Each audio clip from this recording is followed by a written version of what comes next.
നമ്മൾ ഈ മതിലൊക്കെ കെട്ടുമ്പം പലരും വന്ന് നമ്മളോട് ചോദിക്കുന്ന ചോദ്യമാണ്, നിങ്ങൾ ഈ മതിൽ കെട്ടുമ്പം കൃത്യമായിട്ടുള്ള ദൂരപരിധി പാലിക്കാറുണ്ടോ, അതല്ലെങ്കിൽ റോഡിൽ നിന്നും ഇത്ര ദൂരം മാറിയിട്ടല്ലേ മതിൽ കെട്ടേണ്ടത് എന്നുള്ളതൊക്കെ.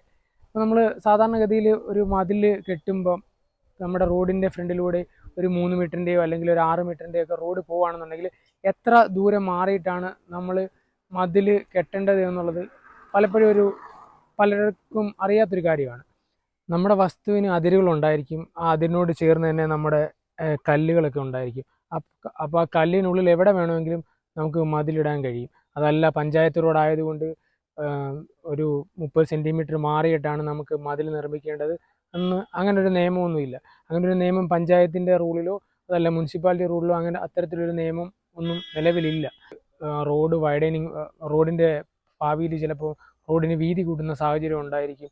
അതല്ലെങ്കിൽ മുനിസിപ്പാലിറ്റി റോഡിന് വീതി കൂടുന്ന സാഹചര്യമൊക്കെ ഉണ്ടാകും. അപ്പോൾ അതുകൊണ്ട് മതിൽ കുറച്ച് ബാക്കിലോട്ട് മാറ്റി കെട്ടണം അങ്ങനൊരു നിയമമൊന്നുമില്ല. നമ്മുടെ കല്ല് എവിടെയാണോ, നമ്മുടെ അതിര് എവിടെയാണോ അതിരിനുള്ളിൽ എവിടെ വേണമെങ്കിലും നമുക്ക് മതിൽ കെട്ടാൻ കഴിയും.